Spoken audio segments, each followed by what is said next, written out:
Bonjour à tous, je suis très heureux de vous retrouver pour ce 22e webinaire Second Souffle. Second Souffle, une association qui existe donc depuis 10 ans.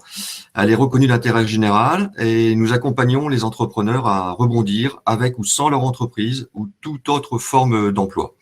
Composé de chefs d'entreprise, d'experts métiers et de bénévoles, nous soutenons tous les entrepreneurs, qu'ils soient en société, TPE, PME, avec ou sans salariés, indépendants, freelance ou en micro-entreprise, et sans aucun critère de sélection.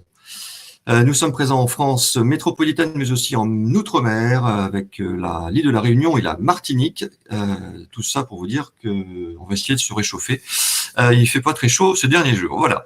La plateforme de webinaire que nous utilisons maintenant, vous le savez certainement tous, donc c'est Livestorm, une plateforme française. Et pour l'utiliser, sur la partie de droite de votre écran, vous avez deux onglets, l'onglet chat et l'onglet questions. Le chat, c'est pour discuter entre vous, voire même entre nous, et les questions pour poser vos questions. Et vous pouvez voter également aux questions des autres, celles des questions qui vous plaisent, qui vous semblent pertinentes. Donc vous cliquez sur la droite de la question, ça vous fait un vote. Et attention, si vous recliquez dessus, ça annule votre vote. Voilà, donc le sujet du jour aujourd'hui, donc c'est le portage salarial. Alors qu'est-ce que c'est? Comment ça fonctionne? Est-ce pour moi? Combien est-ce que je vais gagner? Combien est-ce que je vais toucher? C'est notre invité du jour qui répondra à toutes ces questions et à vos questions, Christine Delannoy. Bonjour. Bonjour William et puis bonjour à tous. Ravi d'être parmi vous ce matin. Ou plutôt cet après-midi, on est déjà passé à l'après-midi en fait. Très bien. Donc Christine, écoutez, vous travaillez pour le groupe ITG, la société ITG. Voilà. Une société donc qui ne fait que du portage salarial. Donc le sujet, vous le maîtrisez. Donc dites-nous tout sur ce portage salarial. Qu'est-ce que c'est? À quoi ça sert? Et c'est pour qui? Merci. Alors, rebonjour à tous. Le portage salarial, et vous le voyez déjà, non, on a perdu la présentation de William. Elle va revenir. Ça va revenir. Rebondir indépendant et salarié, parce qu'en effet, le portage salarial est une forme d'emploi à mi-chemin entre l'entrepreneur et le salarié. C'est l'alliance entre la liberté et la sécurité. Alors la liberté d'abord parce que lorsque vous choisissez de développer une activité dans le cadre d'un portage salarial, eh bien vous êtes complètement indépendant. Vous êtes votre propre patron, exactement comme un indépendant peut l'être. C'est vous en effet qui allez définir votre offre de service. C'est vous qui allez définir votre tarification. À combien est-ce que je peux vendre mes prestations auprès d'une clientèle? Et c'est vous également qui allez définir les termes de vos contrats avec vos propres clients. Autrement dit, c'est vous qui négociez en direct avec vos entreprises clientes. Et c'est vous également, dans ce cadre-là, qui allez déterminer toutes les conditions de travail idéales pour la réalisation de vos missions.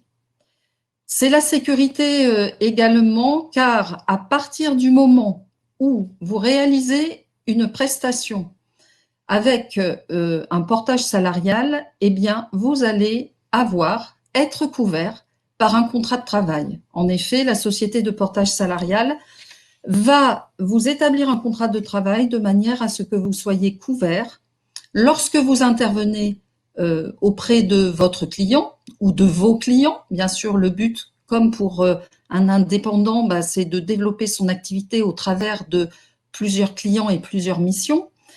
Et pour cela, eh bien, la société de portage va en effet vous donner le statut de salarié. Par le biais de ce contrat de travail, eh bien, vous allez pouvoir cotiser au régime général, c'est-à-dire cotiser au chômage, à la retraite, à la sécurité sociale. Si vous avez déjà été antérieurement salarié en entreprise, eh bien, vous allez retrouver toute cette couverture sociale. par la même occasion, vous allez continuer de pouvoir accumuler des droits à la formation parce que ce n'est pas parce qu'on est indépendant qu'on ne doit pas continuer à se former, bien au contraire. C'est très important de pouvoir se former pour rester vigilant par rapport aux évolutions du métier, notamment, et bien sûr du marché. Pour les formateurs, un petit mot également, sachez que nombre de sociétés de portage salarial en France sont référencées Datadoc, ont un numéro d'activité, ce qui vous, en fait, vous déleste du fait de demander un numéro d'activité ainsi que ce référencement. Merci. Alors, le portage salarial, on a parlé de liberté, on a parlé d'indépendance, c'est également la simplicité. En effet, clairement, vous n'avez pas besoin de créer votre propre entreprise, votre propre structure juridique. Autrement dit, le portage salarial, c'est une alternative à la création d'entreprise. C'est en effet la société de portage qui va prendre en charge toutes les tâches administratives, fiscales, comptables de votre activité. Vous allez pouvoir vous alléger, je dirais, cette charge de travail. Ce n'est pas vous qui allez faire la gestion de votre activité, mais la société de portage. Autrement dit, c'est la société de portage qui va établir des contrats avec vos clients, adresser les factures liées aux missions que vous réalisez et faire le recouvrement de factures s'il y a une nécessité de le faire. Donc, aucun capital personnel n'est engagé à partir du moment où vous choisissez le portage salarial. La prise en charge de vos frais professionnels va se faire également par le biais de la société de portage. En effet, tout comme un indépendant qui pourrait dégager ses frais professionnels dans le cadre de sa structure juridique, eh bien, dans le cadre du portage salarial, vous allez pouvoir également défalquer ces frais professionnels et on verra un peu plus tard de quoi il s'agit et ce que j'entends par le fait de dégager des frais professionnels. Alors, il faut savoir que le portage salarial existe depuis le milieu des années 80 en France, même si ça a été longtemps assez méconnu. Et c'est une notion, une façon de travailler qui a fortement évolué au cours notamment de ces 15 dernières années. Aujourd'hui, et ce en fait depuis maintenant 3 ans, nous avons notre propre convention collective, c'est-à-dire une convention collective propre au portage salarial qui encadre cette pratique du portage salarial pour les personnes qui ont recours à ce fonctionnement. Cette convention collective, dans les termes, je dirais, est assez proche de la convention collective du Syntec que certains parmi vous connaissent très certainement. Hein. Voilà. Et puis, pour ajouter un mot aussi par rapport à, je dirais, cette activité de portage, sachez que la majorité des sociétés de portage font partie d'un syndicat professionnel qui s'appelle le PEPS, qui a également son site internet et auquel vous pouvez vous référer, bien entendu. Au sein du PEPS, vous avez plus d'une centaine de sociétés de portage qui ont toutes un certain nombre d'obligations en termes d'apport de garantie pour couvrir l'activité des consultants qui sont en portage salarial. J'utilise à dessein le terme de comment dirais-je, de consultant, parce que c'est le terme générique qu'on emploie en portage salarial. Dès lors que vous faites appel à une société de portage salarial, en effet, vous êtes considéré comme étant consultant salarié, consultant porté. Alors maintenant, comment est-ce que ça fonctionne le portage salarial? C'est une relation tripartite entre vous en tant que consultant, votre client et la société de portage. La société de portage salarial va, comment dirais-je, prendre en charge strictement le côté administratif et contractuel de votre activité. Mais comme je vous le disais, c'est bien à vous d'aller rechercher vos clients et négocier vos missions. Dès lors qu'une mission est négociée avec un client, vous allez avoir un contrat de prestation ou un contrat commercial qui va être établi entre la société de portage salarial et votre client. Dans ce contrat commercial, dans ce contrat de prestation, vont être définies toutes les modalités de la mission que vous allez réaliser pour votre client. Donc, toutes les modalités, on va y retrouver bien entendu le contenu, le sujet de votre mission. On va y retrouver les dates, c'est-à-dire la période de mission qui aura été négociée avec votre client, et bien entendu, un montant d'honoraires, puisque dans ce cas-là, c'est bien un montant de prestation que vous avez négocié avec votre client, c'est donc un montant d'honoraires qui sera indiqué dans ce contrat de prestation et que nous, sociétés de portage, nous serons amenés à facturer à votre client. Une fois que ce contrat de prestation a été établi entre votre client et nous, sociétés de portage, c'est ce qui nous permet de vous établir un contrat de travail. Ce contrat de travail prend la forme soit d'un CDD, soit d'un CDI. Cela dépend de la durée de votre mission ou, je dirais, de la récurrence de mission que vous pouvez avoir. Comme nous établissons ce contrat de travail, vous voyez que c'est le deuxième lien contractuel qui apparaît dans cette relation tripartite. Nous devenons votre employeur à ce moment-là. Et ceci a de particulier que le salaire que nous allons être amenés à vous verser dépend directement de votre chiffre d'affaires, c'est-à-dire, bien sûr, du montant de facturation établi auprès de votre clientèle, car nous sommes en charge, bien entendu, de transformer ce chiffre d'affaires en rémunération pour vous, qui va passer par le versement d'un salaire et des fiches de paye établies. Exactement, je dirais, comme dans un contrat de travail tout à fait classique.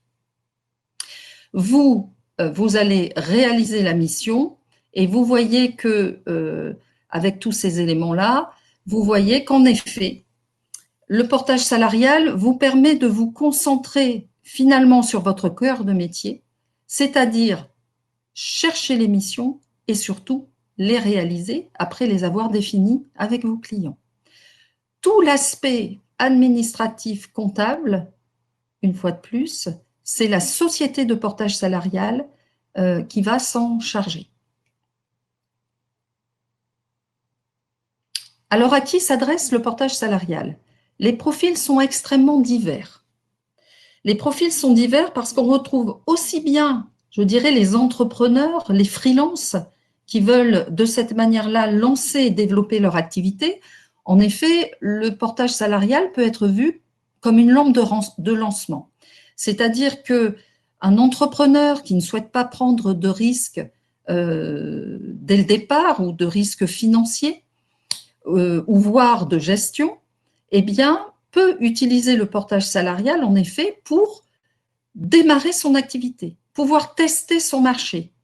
Et une fois, je dirais, son activité pérennisée, passer beaucoup plus sereinement à la création d'entreprise, si toutefois c'est son souhait, puisque rien n'empêche d'être en portage salarial toute sa vie d'entrepreneur. On y retrouve les cadres en reconversion. En effet, les cadres vont utiliser cette forme d'activité pour transformer leur expertise en offre de service.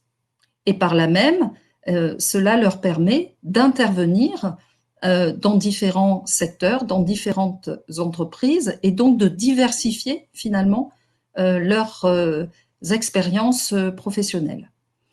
Les demandeurs d'emploi également, bien sûr, je dirais même que c'est une majorité de personnes qui vont démarrer sous cette forme-là en portage salarial.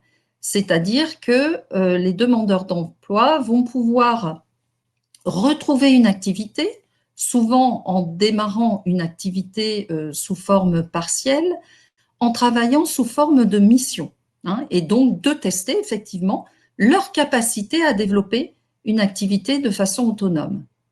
Il faut savoir que le fait d'être demandeur d'emploi, indemnisé par Pôle emploi, est totalement compatible avec le fait de percevoir des salaires dans le cadre d'un portage salarial suite, bien sûr, aux missions qui sont réalisées. Et enfin, nous avons de nombreux pré-retraités, ou voire même retraités, qui vont pouvoir valoriser bien sûr leur expérience, qui, pour certains d'entre eux, ont des difficultés finalement à retrouver un CDI en entreprise, arrivé, je dirais, à un certain âge, parce qu'en France, on parle beaucoup de seniors, et être senior en France, c'est déjà à partir de 45 ans en fait. Et donc, ils vont pouvoir valoriser leur expérience de cette manière-là. Et pour les retraités, bien entendu, c'est un moyen de pouvoir compléter leurs revenus, mais tout en restant actifs et de faire profiter finalement de toute leur expérience vécue en entreprise jusque-là. Quelles sont les conditions pour être en portage salarial? Est-ce qu'on peut, William, revenir juste à la… Merci. Les conditions pour être en portage salarial. Alors déjà, il faut savoir que en portage salarial, on ne peut prendre que les prestations de service, autrement dit les prestations intellectuelles. En effet, cela s'adresse aux personnes qui peuvent développer une activité de conseil, d'expertise, d'audit, de formation.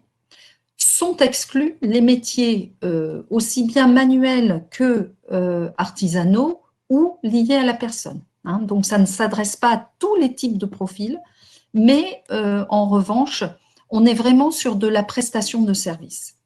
Ces prestations de service, ces missions, peuvent être réalisées auprès de structures juridiques. D'accord ? Donc, c'est une facturation qui va se faire auprès de structures juridiques, ce qui englobe aussi bien les entreprises du privé que les entreprises du public, les administrations, les collectivités et les associations, puisque en France, on a la chance d'avoir des milliers d'associations avec des tailles très diverses, et puis Second Souffle en est un excellent exemple, n'est-ce pas William?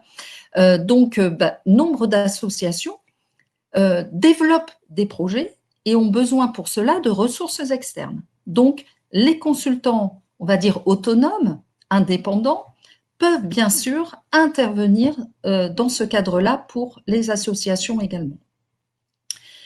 Un minimum de facturation est requis.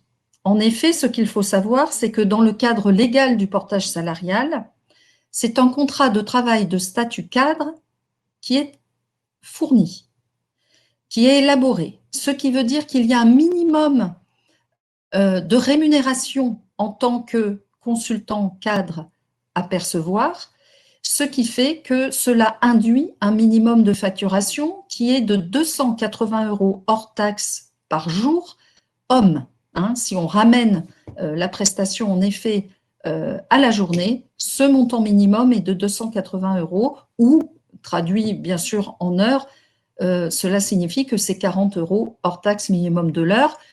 Il n'y a pas de maximum. Plus votre expertise est pointue, plus le besoin est urgent de la part du client, plus le besoin est en tension, plus vous allez pouvoir négocier, je dirais, à un prix élevé votre prestation. Bien sûr, en tenant compte néanmoins d'un prix de marché qui existe dans la plupart des cas. Alors, pourquoi on parle de facturation à l'heure? Eh bien, je vais vous donner un exemple parce que nous avons des experts qui interviennent beaucoup dans les écoles pour donner des cours, hein, en école d'ingénieurs, en école de commerce, de gestion, etc. Et dans ce cas-là, bien sûr, la facturation va se faire à l'heure. Donc ça c'est possible aussi. Il faut savoir que 750 métiers sont couverts dans le cadre d'un portage salarial. Et là, effectivement, c'est extrêmement large parce que nous allons y retrouver dans ces métiers, eh bien, tous les experts en informatique, en ressources humaines, en communication, marketing, du conseil en management, en finance. Nous allons y retrouver les formateurs, les coachs. Bref, je ne fais pas la liste de tous ces métiers, mais sachez que c'est extrêmement vaste. Finalement, je dirais qu'on pourra y retrouver pratiquement les services à 360 degrés d'une entreprise, hein. Hormis bien sûr ceux que j'ai évoqués, c'est-à-dire pas les métiers manuels ou artisanaux. Voilà pour le type de prestations et de métiers. Alors maintenant, comment estimer son salaire en portage? Comme je vous le disais, en effet, la société de portage va transformer votre chiffre d'affaires en salaire. Ce qui signifie que, au passage, bien évidemment, la société de portage va prendre sa propre rémunération. Et la rémunération d'une société de portage passe par ce que l'on appelle des frais de gestion. C'est un pourcentage qui est pris sur votre chiffre d'affaires hors taxe. Ce pourcentage se situe aujourd'hui sur le marché entre 6 et 10%.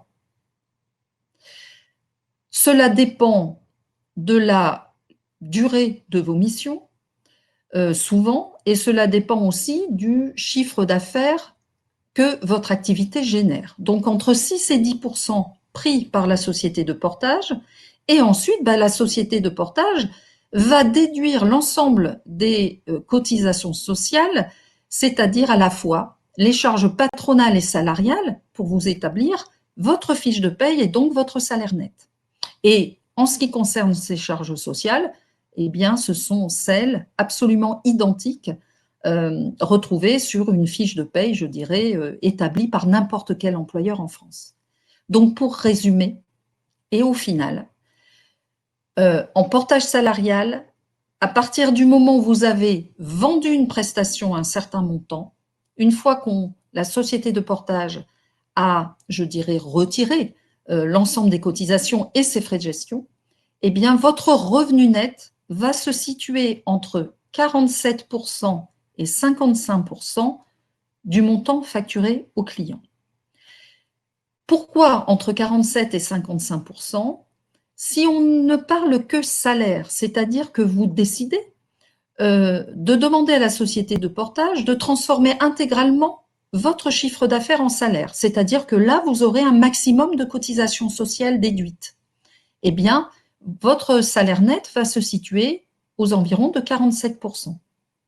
Si maintenant, vous choisissez de dégager vos frais professionnels, donc, qu'est-ce qu'on entend par frais professionnels? Ce sont tous les frais liés directement à votre activité de consultant. C'est-à-dire, peuvent être pris en compte vos frais de déplacement, vos frais de bouche, votre facture de téléphone portable, votre abonnement Internet, vos achats de matériel, vos achats de fournitures bureau, de consommables, bref, tous les frais directement liés à votre activité. Vous avez la possibilité, en effet, en portage, comme un indépendant peut le faire, d'établir une note de frais avec vos différentes lignes de dépenses. Et bien sûr, il faut nous fournir vos factures. Et cela vous permet, en fait, d'être remboursé de ces frais professionnels par la société de portage sans qu'elle en ait déduit, bien entendu, les charges sociales, puisque dans ce cas-là, c'est du remboursement de frais professionnels, ce n'est pas un calcul de salaire. Voilà. Donc, à partir du moment où vous dégagez vos frais professionnels, eh bien, votre revenu net est constitué d'une partie en salaire et une partie en remboursement de frais professionnels non soumis à cotisation. Si on veut prendre un exemple, on peut prendre une mission, par exemple, de 20 jours, facturée à 500 € jour. Donc, 10 000 € facturés au client. 10 000 € hors taxe, auxquels viendront bien sûr ajouter 20% de TVA. Mais ce qui nous intéresse, c'est le montant hors taxe qui représente votre chiffre d'affaires. Sur ces 10 000 €, en admettant que vous ayez 10% de frais de gestion, il va rester 9 000 € hors taxe. La société de portage va déduire l'ensemble des charges sociales, si vous avez demandé uniquement du salaire, vous allez percevoir 4 700 € net en salaire, avant impôt. Il faut savoir qu'on pratique, bien sûr, le prélèvement à la source comme tout employeur en France. Donc, votre coefficient d'imposition va nous être indiqué par les services fiscaux. On va l'injecter sur votre fiche de paye et bien sûr, vous aurez le prélèvement à la source ensuite, déduit. Si vous choisissez de dégager vos frais professionnels, bien sûr, cela dépend de votre note de frais mensuelle, qui peut d'ailleurs varier d'un mois à l'autre en fonction des dépenses réelles que vous aurez eues. Eh bien, cela peut aller jusqu'à 5 500 € de revenus nets en intégrant le remboursement des frais professionnels.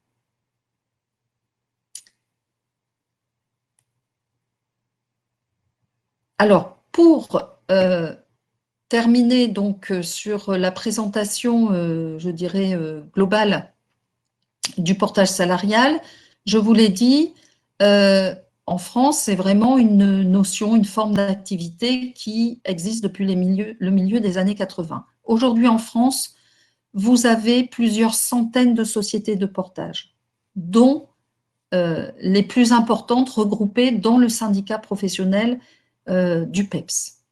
En ce qui concerne ITG, pour dire 2 mots par rapport à la structure ITG, c'est le leader du marché. Nous existons depuis 1996, donc 24 ans. Nous sommes une des plus anciennes en fait.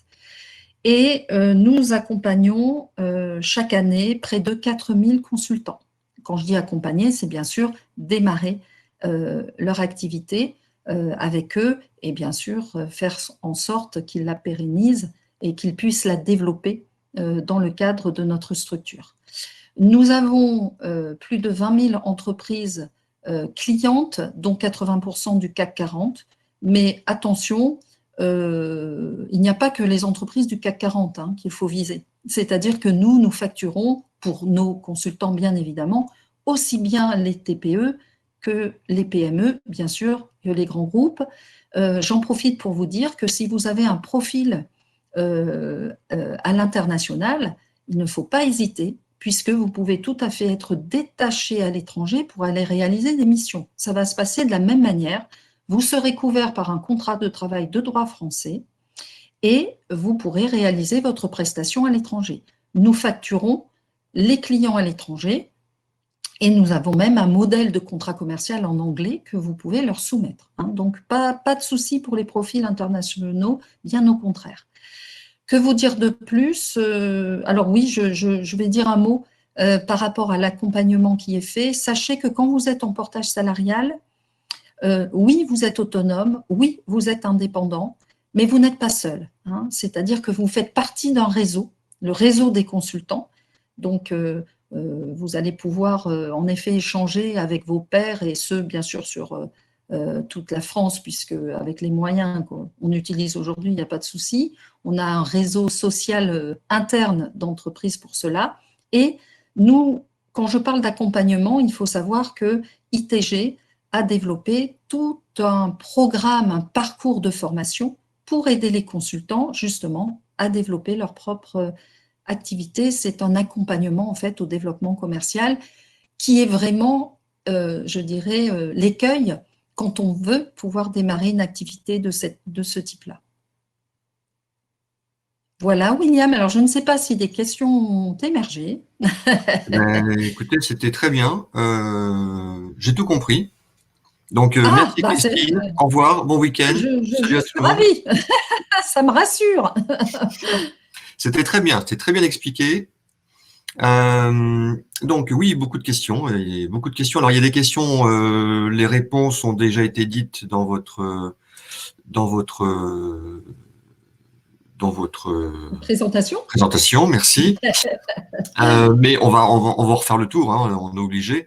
Je suis contraint, j'ai une arme sur la tête qui m'oblige à répondre à toutes les questions des gens. Quand même pas. On va se sortir. Alors, on va commencer par la première question qui a été déposée par Loredana.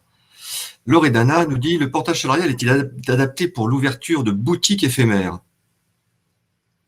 Alors, pour l'ouverture, ça dépend si vous êtes vous-même la personne qui ouvrait une boutique, qui allait prendre un local, ou si vous apportez du conseil pour, je dirais, organiser l'ouverture d'une boutique. Si vous êtes là en tant que conseil, en présentation, en organisation, oui, mais pas pour en soi ouvrir une boutique, louer un local, etc. Ce n'est pas possible, ça. Oui, c'est uniquement de la prestation de service pour le portage salarial. Voilà, voilà. On ne peut pas louer et vendre. D'ailleurs, je ne l'ai pas précisé, mais on ne peut pas vendre, acheter et vendre des biens.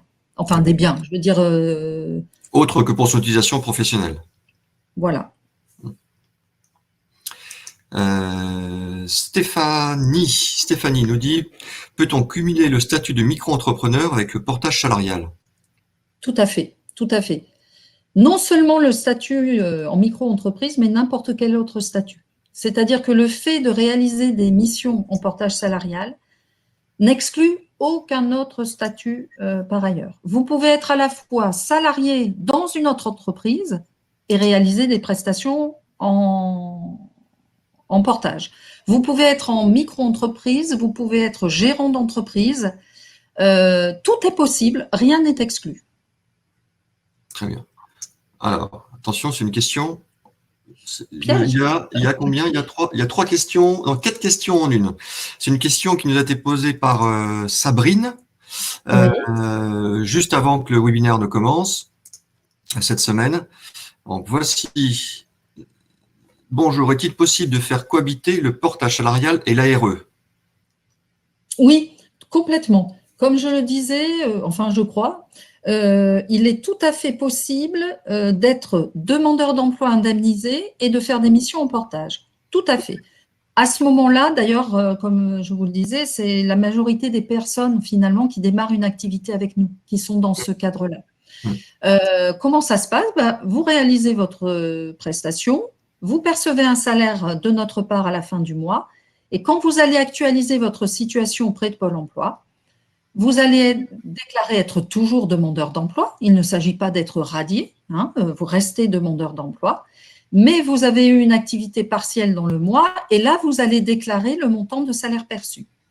Pôle emploi va faire de savants calculs pour soit compléter le salaire que vous avez perçu parce qu'il n'est pas à hauteur du montant d'indemnité que vous auriez perçu normalement, donc ils vont compléter et vont reporter de ce fait un certain nombre de jours non indemnisés, soit vous avez reçu un salaire important, et dans ce cas-là, Pôle emploi va reporter l'intégralité du mois d'indemnisation. Donc oui, complètement compatible.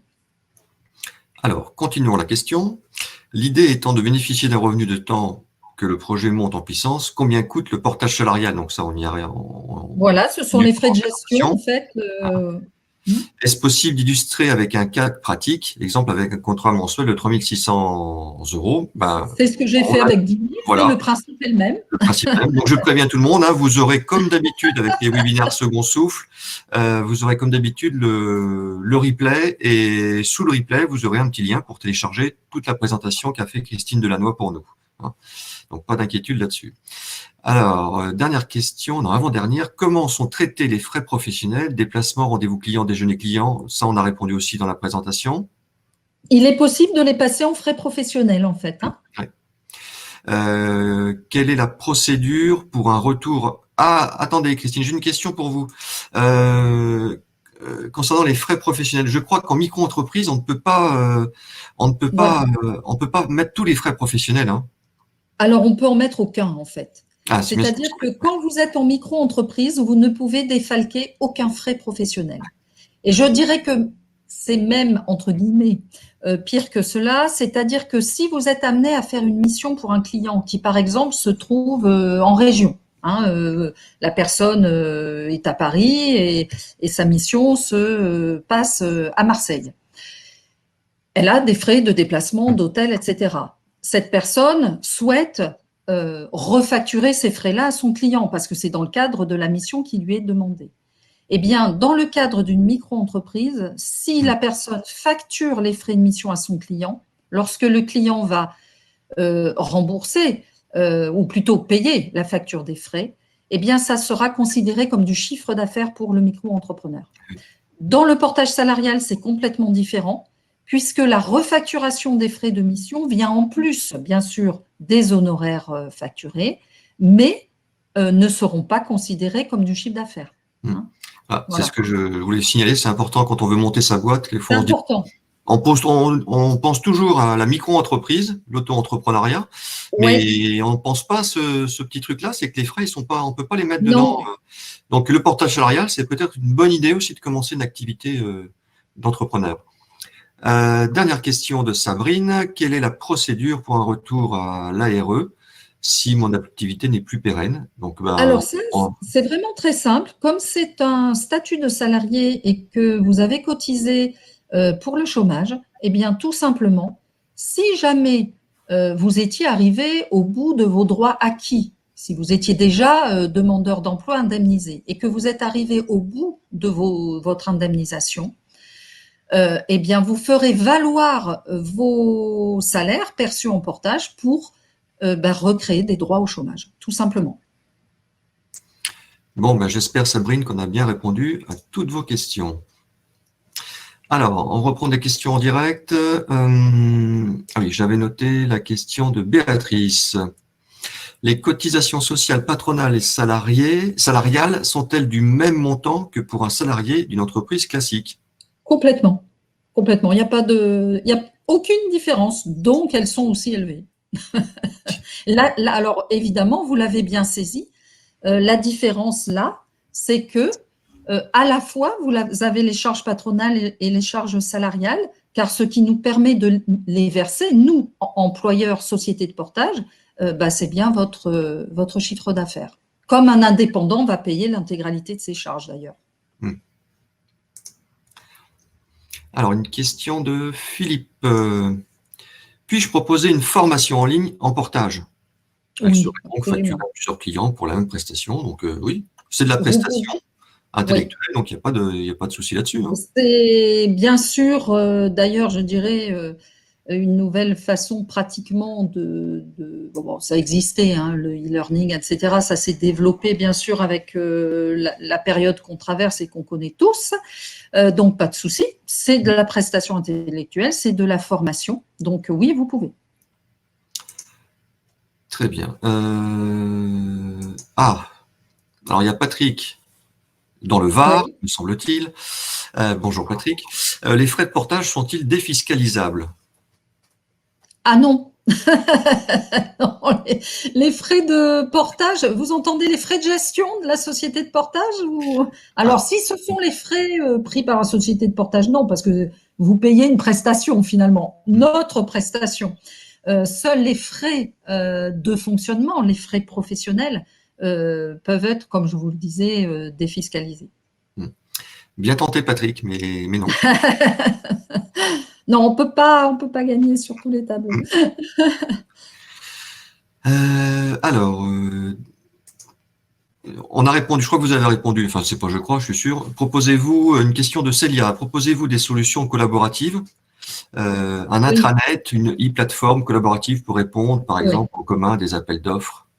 Voilà, exactement. C'est-à-dire que nous avons, comme je disais, créé un mini LinkedIn, mini parce qu'il concerne uniquement nos 4000 consultants salariés, ce qui est déjà pas mal, Mhm. et cela permet aux consultants d'échanger entre eux. Et effectivement, c'est extrêmement pertinent et pratique lorsqu'un consultant souhaite faire intervenir un autre consultant dans le cadre d'une mission, parce que très souvent, ils travaillent en binôme, voire même davantage, pour s'adjoindre finalement une expertise qu'ils n'ont pas nécessairement. Et c'est aussi valable, bien sûr, pour créer un groupe de consultants en capacité de répondre à un appel d'offres. Tout à fait. C'est très efficace, en fait.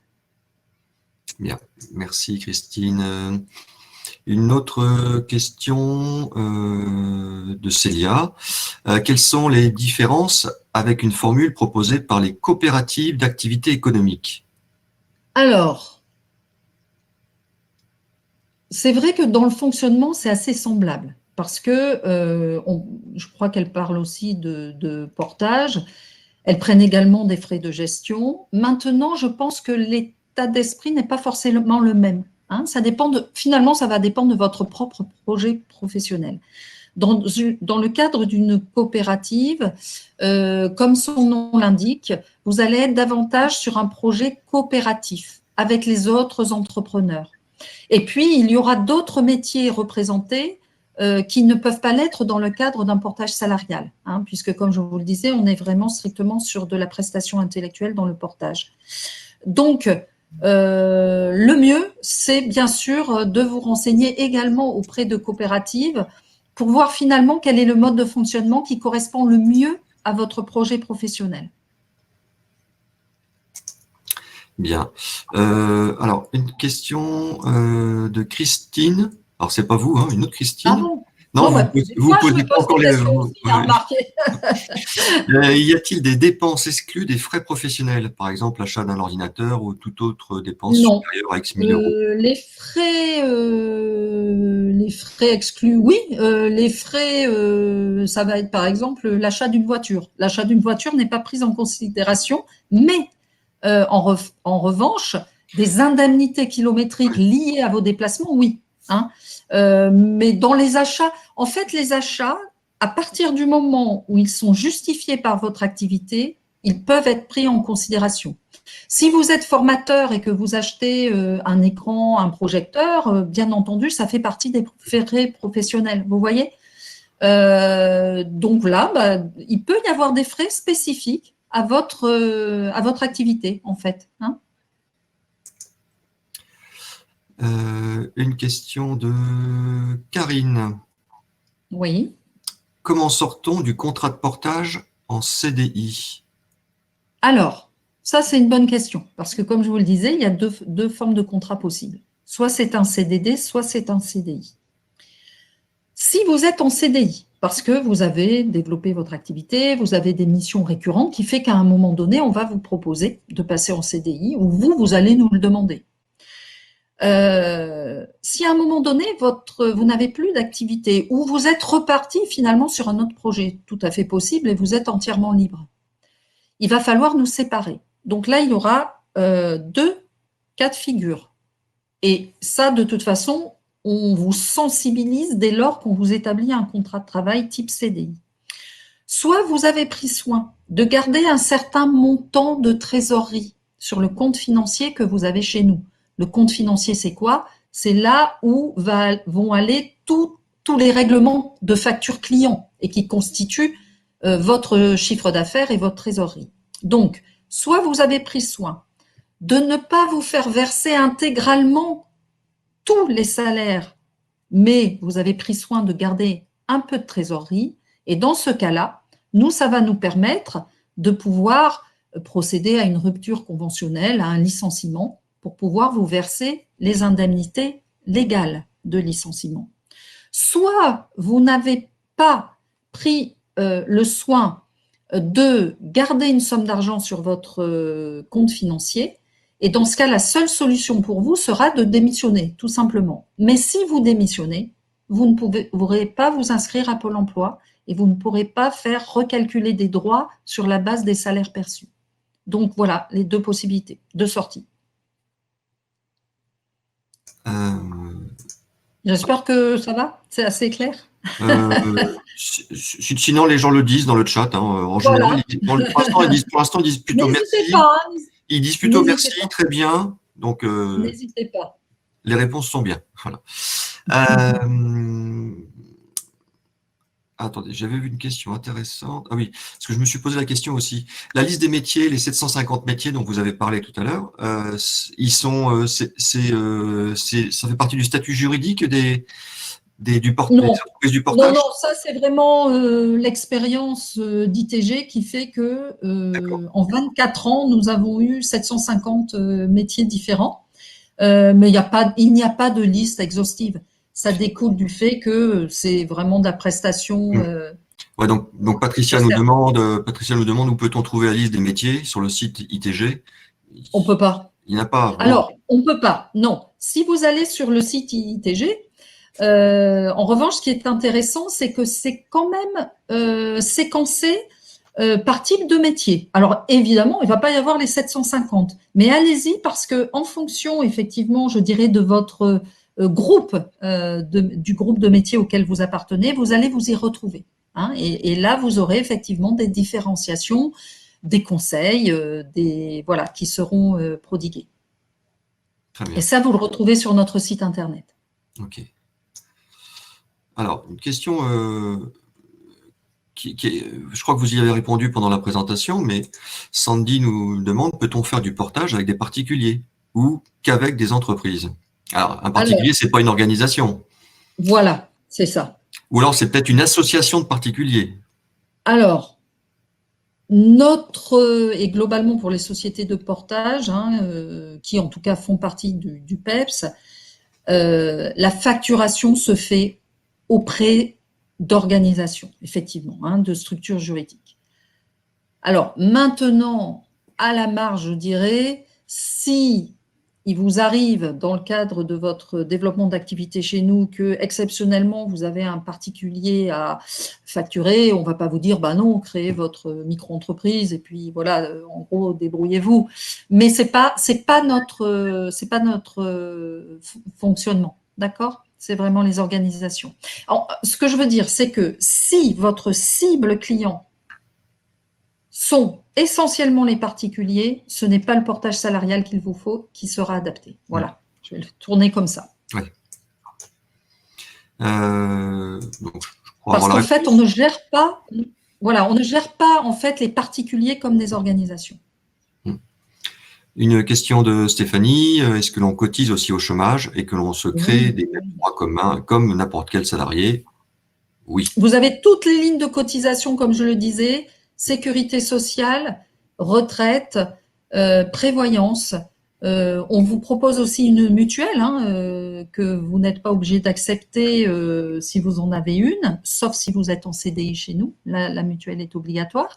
Et donc, vous allez retrouver cotisation, chômage, etc. Bien. Il nous reste 13 minutes, Christine, et il y a beaucoup de questions. On va essayer de faire il y a beaucoup. Ben, je vous en prie. On va essayer de faire des réponses un peu plus courtes. Oui, d'accord.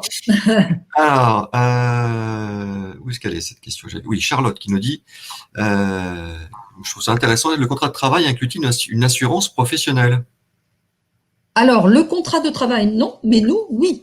C'est-à-dire que vous avez intégré, je dirais, dans les frais de gestion, entre 6 et 10%, l'assurance en responsabilité civile professionnelle. Donc ça, vous n'avez pas à vous en préoccuper, c'est notre assurance qui couvre votre activité. Ça, c'est intéressant parce que si on se met en micro-entrepreneur ou en société, vous êtes obligé de passer par une autre entreprise pour avoir une assurance professionnelle. Tout à fait. Là, c'est tout dans le package. Donc, oui, il y a des frais de gestion, mais bon. Oui, parce que faut manger. Voilà. Faut qu'on fasse notre travail, quoi. Alors, on y a répondu aussi tout à l'heure, je crois. Le portage salarial permet-il d'alimenter le CPF? Oui, absolument. Droit à la formation en tant que salarié. Alors, le coût du parcours de formation, apparemment, on peut faire des formations chez vous aussi. On peut faire des formations et beaucoup de formations. Alors, le mieux est que… Alors, effectivement, les formations sont payantes si vous n'avez pas encore démarré d'activité avec nous. Dès lors que vous êtes en contrat de travail chez nous, vous avez accès au fur et à mesure, en fait, au parcours de formation. D'accord ? Et j'ajouterai que si cela vous intéresse, nous offrons, je dis bien nous offrons, il n'y a pas d'engagement ni de contrepartie, une journée de formation sur le métier de consultant autonome qui s'appelle la journée marketing du conseil que vous retrouvez sur notre site internet. N'hésitez pas à vous connecter, à demander à être inscrit à cette journée de formation marketing du conseil parce que lors de cette journée de formation, vous aborderez tous les préalables au métier de consultant autonome. Je sais qu'il faut que je réponde plus vite que ça, William, mais c'est important parce que c'est une super journée, en fait, qui va vous permettre de définir votre expertise, de définir votre offre, c'est-à-dire votre tarification et de savoir comment trouver un premier client. Hein, donc, n'hésitez pas. Bien. Alors une question de Célia, est-ce que c'est uniquement chez ITG que les contrats sont uniquement des contrats cadres? Non, alors, non, ce n'est pas uniquement chez ITG. Déjà, il faut savoir que toutes les sociétés qui travaillent dans un cadre légal du portage établissent des contrats cadres. En dehors du PEPS, du fameux syndicat, vous avez un certain nombre d'entreprises de portage qui peuvent proposer des contrats de travail non cadres. Donc, libre à vous d'aller voir ce qu'elles proposent. J'ajoute juste que le cadre légal, c'est un contrat de travail de statut cadre. Bien. Alors, quels sont les avantages d'être en CDD ou en CDI? Alors, franchement, honnêtement, Oui, il n'y en a aucun parce que ça ne fera pas de différence que vous soyez en CDD le temps de vos missions ou en CDI. La seule différence encore aujourd'hui, c'est que si vous êtes dans un projet d'achat immobilier à titre personnel, hein, bien sûr, eh bien, les banques demandent à présenter un CDI encore aujourd'hui, alors qu'on sait que le marché a totalement évolué hein, par rapport aux indépendants. De plus en plus de personnes veulent être indépendantes, mais je dirais c'est vraiment je dirais le seul atout, le seul avantage qu'il pourrait y avoir à être en CDI par rapport à un CDD. Voilà. très bien. On va reprendre des questions qui ont été posées en amont du webinaire. D'accord. Il y a Laurence qui nous demande le portage salarial pour une direction commerciale semble rare. Pourquoi? Pour une direction commerciale, non, ça n'est pas rare. Vous pouvez faire vous pouvez faire du conseil en développement commercial, vous pouvez faire du management d'équipe commerciale, vous pouvez être apporteur d'affaires également en portage salarial, donc non, ce n'est pas rare. Non, non. Y a-t-il un minimum de durée pour un contrat en portage? Est-ce que moins d'une journée, c'est possible? Une journée. Ah, une journée. En fait, une journée, c'est le minimum de contrat de travail que nous puissions D'accord. faire. Maintenant, quand même, je vous l'ai dit, le minimum de facturation équivalent d'une journée, c'est 280 € hors taxe. Si maintenant, vous faites une conférence de 2 heures et que vous êtes payé 300 €, ben nous, on vous fera un CDD d'une journée. Voilà. Oui, c'est pas trop sur la durée, Finalement, c'est vraiment sur le montant qu'on va faire, qu'on va facturer. voilà. Finalement, ce qui va nous importer, nous, c'est votre montant de facturation qui ne doit pas descendre en dessous de 280 € hors taxe. Très bien. Alors, pour une question de Sabrine, est-il possible de décaler la période de déclenchement des salaires par le portage? C'est-à-dire après la période d'indemnisation de l'ARE, la facturation et encaissement du client, quant à elles, se feront mensuellement et régulièrement. Alors, oui, sur une partie de la rémunération. Oui, sur une partie, ça veut dire que nécessairement, comme vous êtes sous contrat de travail, et vous devez l'être quand vous êtes en mission, ça veut dire que nécessairement, vous avez déjà une partie de votre salaire versé en fin de mois. C'est ce qu'on appelle le salaire minimum conventionnel que nous devons vous verser, nous, en tant que société de portage. D'accord? Donc, il y a un minimum de salaire à percevoir. En revanche, dès lors que votre client va régler sa facture, vous aurez un complément de salaire à percevoir, car le salaire garanti qu'on vous verse chaque fin de mois est versé en attendant que le client règle la facture. Quand votre client va régler sa facture, vous pouvez tout à fait conserver le reliquat qui va apparaître. Le reliquat, c'est quoi? C'est le règlement de facture, moins nos frais de gestion, moins les salaires garantis qu'on vous a déjà versés. Il vous reste un reliquat. Ce reliquat, vous en disposez quand vous voulez, dans 6 mois, dans 1 an, dans 3 ans, si vous voulez. Voilà. Ou à la fin de votre période d'indemnisation. Donc, seulement sur une partie. Christine, il y a énormément de questions. Ah, alors, soit j'ai… Soit on dépasse les 1 heure si vous avez un petit peu plus de temps. Moi, ça ne me pose pas de Ah, problème. mais oui, sans souci. Sans souci. Hein, Enfin, je… oui, oui, oui, jusqu'à 15h10, 15h. Non, c'est très, très, très chouette qu'il y ait des questions d'ailleurs. Je suis là Bon, pour y répondre, pas de souci. bon, alors, ok. Alors, une question qui a été posée en amont, on va y répondre tout de suite. C'est une question de Joël, pardon. Alors, Joël nous dit qu'entraîne le fait en portage salarial d'être en CDD et en CDI, ça, on l'a vu, mais quand le Ouais. salaire est nul ou autre, quelle part de trésorerie doit garder la société de portage? Quand le chiffre d'affaires est nul, on ne garde rien. Parce que s'il n'y a pas de chiffre d'affaires, ça veut dire que nous n'avons pas envoyé de nouvelles factures à vos clients, donc on n'a rien à recevoir et on ne se paie pas. C'est-à-dire que nous, nos frais de gestion sont strictement pris sur les règlements de facture. On ne peut rien prendre, on ne prend rien en dehors de ça. Voilà. Donc, il n'y a rien qui se passe, en fait. Mais donc, si vous ne facturez pas, ben, donc vous On n'avez pas ne de prend salaire, vous rien. n'avez pas de salaire non plus. Non. Et je ne pourrais pas animer de webinar. Voilà. Eh oui, non plus. Peut-on être salarié à temps plein et débuter le portage salarial avec revenu ou Oui, sans? oui, oui, oui, vous pouvez. Mais attention à une chose, il faut vérifier que dans votre contrat de travail chez Mm, votre employeur principal, vous n'ayez pas de clause d'exclusivité. mm.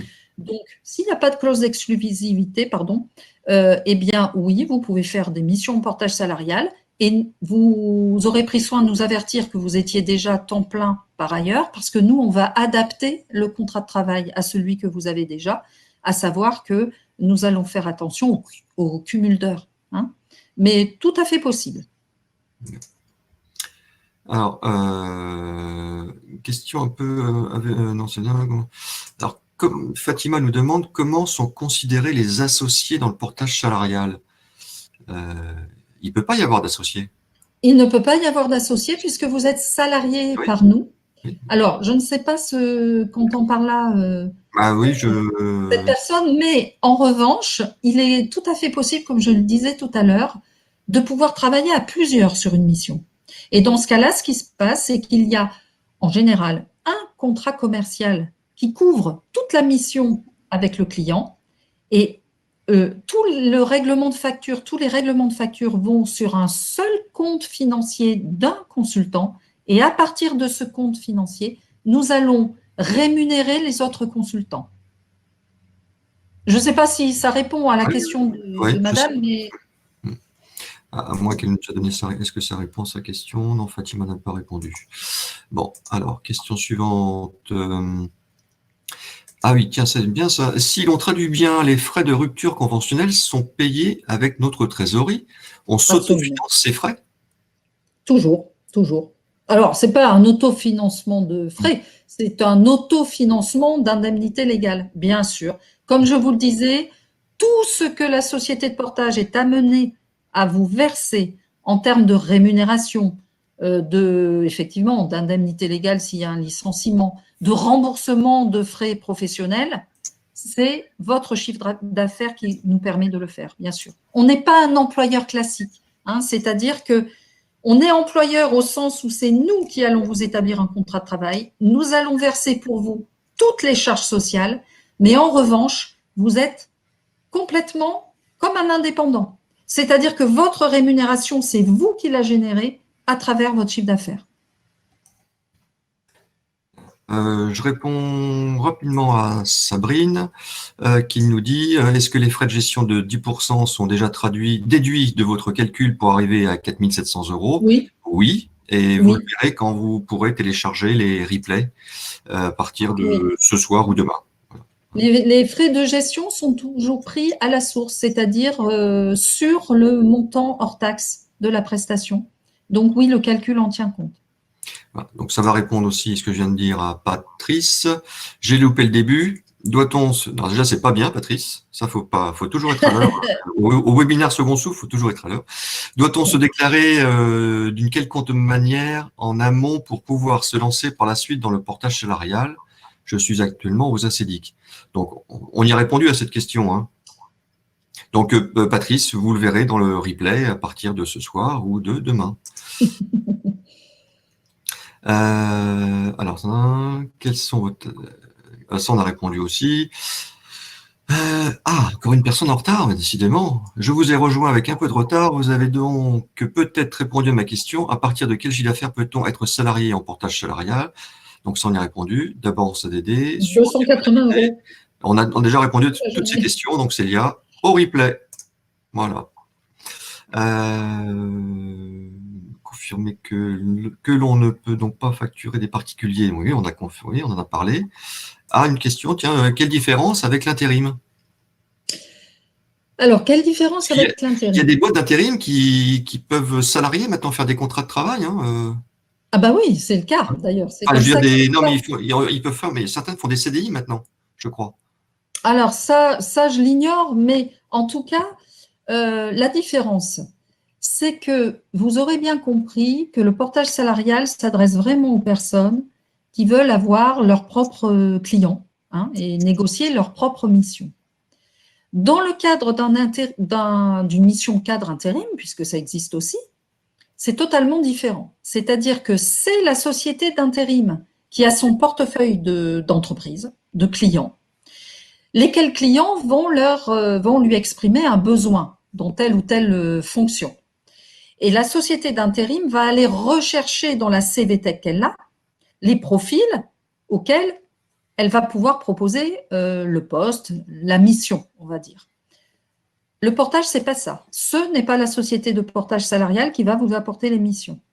Hein, vous êtes, c'est votre job en fait, en tant que consultant autonome. La deuxième chose, c'est que quand vous faites une mission d'intérim, vous faites partie de la masse salariale du client. Hein, vous allez compter de façon plus ou moins temporaire dans l'effectif du client. En portage, c'est complètement différent. Votre prestation entre dans une ligne comptable tout à fait différente, puisque là, entre guillemets, vous n'alourdissez pas la masse salariale de l'entreprise, c'est un achat de prestations et donc c'est comptabilisé tout à fait différemment, ce qui peut grandement intéresser, bien sûr, le client à qui vous vous adressez. Bien. Et j'ajouterai qu'en intérim, vous ne pourrez probablement pas négocier votre rémunération parce que vous allez répondre à une grille de rémunération de l'entreprise cliente, alors qu'en portage, bien sûr, vous négociez votre mission. Bon, je pense avoir la réponse là aussi, mais Laetitia nous dit une personne. Ah non, pardon, c'est pas celle-ci que je voulais mettre. Enfin, si, celle-ci. Dans le chat, tu as posé une question. Oui, Allez-y, allez-y. c'est que quand on écrit ces questions dans le chat, elles sont vite perdues dans tout le flou de discours, de la discussion. On ne les retrouve pas, c'est pour ça qu'il y a un onglet questions. Alors, l'arrêt maladie, même chose qu'en tant que salarié? Bah oui. Même chose, c'est-à-dire que vous vous faites établir un certificat médical par votre médecin et vous nous l'envoyez de manière à ce qu'on puisse en tenir compte et c'est la sécurité sociale qui va prendre le relais.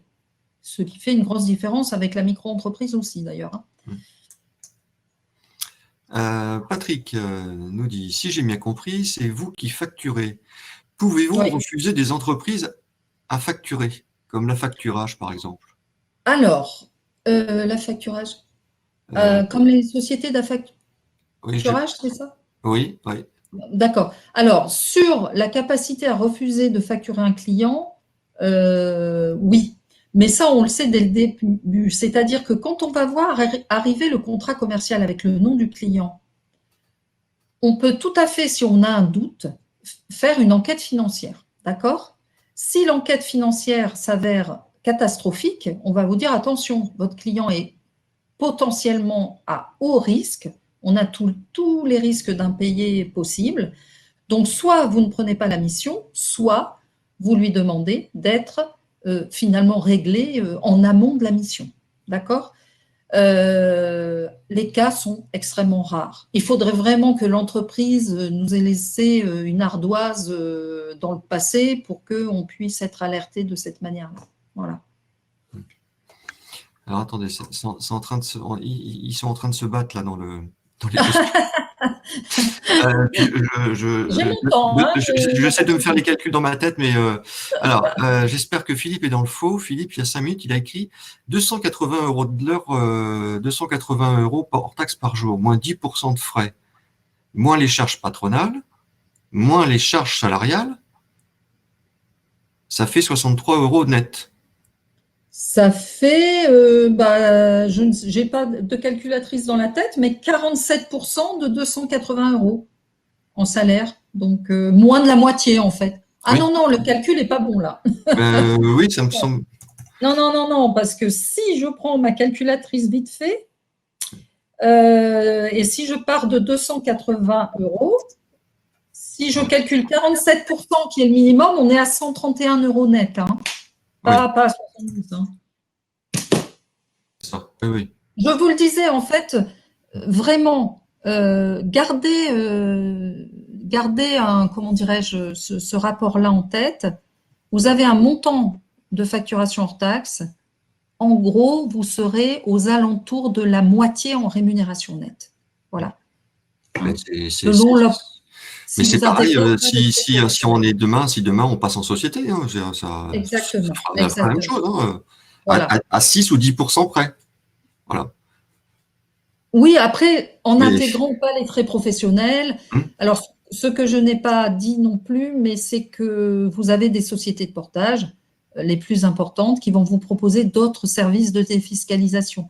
Hein, donc, elle va vous proposer un plan d'épargne entreprise ou d'acheter des chèques CESU si vous faites travailler des personnes chez vous, par exemple. Hein. Donc ça existe aussi. Ces services-là existent aussi dans certaines sociétés de portage.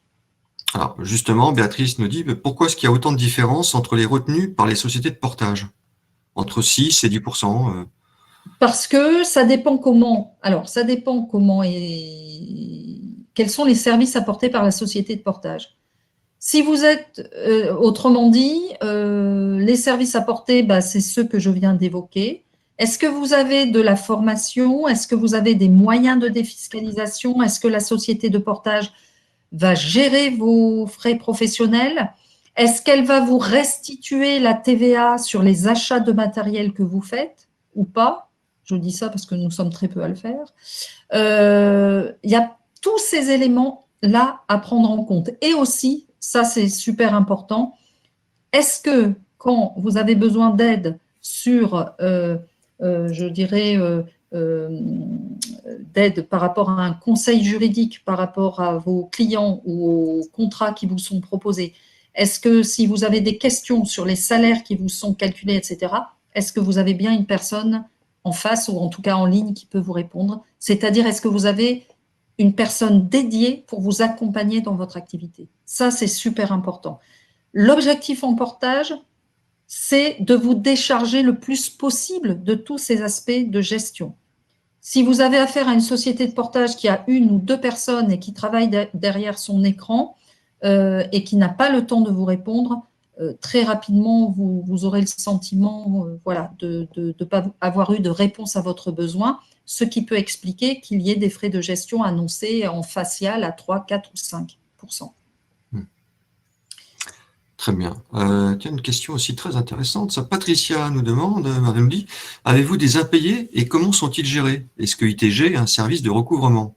Alors, oui, tout à fait. Alors déjà, il faut savoir que dès lors que vous allez constater que le client n'a pas réglé dans les temps sa facture, nous aussi évidemment on le voit puisque c'est nous qui adressons la facture, eh bien vous pouvez nous demander, enfin demander justement à votre conseillère de gestion, parce que vous avez une personne attitrée en fait qui est là pour vous suivre, vous allez lui demander de relancer votre client. Donc les relances vont partir de chez nous. Le recouvrement va se faire chez nous. S'il faut aller jusqu'au contentieux, nous irons, nous, jusqu'au contentieux, puisque, je vous le rappelle, le contrat a été signé entre votre client et nous. Et c'est notre responsabilité juridique qui est engagée de par ce contrat. Ouais. Alors ça, enfin, moi, pour l'avoir vécu, je peux vous dire que ça, Oui, c'est du oui, bonheur. absolument. Ça, c'est Alors, du bonheur. honnêtement, On s'occupe du oui, parce recouvrement. que Ce n'est pas du tout la partie la plus agréable pour un entrepreneur, c'est de relancer les clients, de courir après les règlements, et alors je ne vous parle même pas du contentieux. Ça fait partie des frais de gestion du portage salarial. Bah oui, Voilà. oui. Bah oui, et chacun doit faire son métier, donc c'est Voilà. normal. Mais ça, je peux vous dire que ça, je serais bien content de plus l'avoir, ce genre de contrainte, hein, le recouvrement. Alors, bah écoutez Christine, je crois on a alors si il y a quelques personnes qui nous demandent vos coordonnées. Est-ce que je les mets dans le chat ou est-ce que vous préférez que Vous pouvez les mettre dans le chat avec plaisir, William, que ce soit mon adresse mail ou donc, même mon numéro de téléphone portable, en tout cas mon adresse mail. ouais, N'hésitez pas, si vous avez des questions complémentaires, effectivement, n'hésitez pas à revenir vers moi, je vous répondrai avec grand plaisir. Alors, je vous mets ça dans le Alors, chat. je ne l'ai pas dit tout à l'heure, mais ITG est implanté régionalement parce que je pense que nous avons des personnes qui viennent d'un peu partout en France. Il y a même des pays étrangers. Ah, bah voilà. Ouais, toutes les semaines, on a des gens un peu partout. Mais on est tellement connus, si vous voulez, c'est un peu normal. Bah oui, c'est normal. C'est la rançon de la gloire. Donc, n'hésitez pas soit à revenir vers moi, en effet, et je vous donnerai les coordonnées finalement du délégué ou délégué régional la plus proche de chez vous pour que vous puissiez rentrer en contact. Car donc ITG a son siège à Paris, moi-même je suis sur Paris, l'Île-de-France, mais nous avons 16 délégations régionales. Donc vous retrouvez les coordonnées de mes collègues sur notre site internet également. Hein. Bon, bah, très bien. Merci beaucoup, Christine. Avec merci plaisir. Ça fait 1h11 que nous sommes en ligne. C'est la première fois qu'on le dépasse parce qu'on avait énormément de questions. Et il y a encore c'est bon signe. Et il y a encore beaucoup de monde présent, donc c'est très bien. Donc c'est un sujet, un beau sujet, et puis une belle intervention de votre part. C'était clair, c'était précis. Merci beaucoup, Christine. Merci à vous pour votre invitation et je souhaite un bon week-end à tout le monde. Oui, et puis moi je vous parle tout de suite de ce qu'on verra la semaine prochaine. Alors la semaine dernière, on a vu pour monter son entreprise avec un mentor. Cette semaine, pourquoi pas monter son entreprise en portage salarial.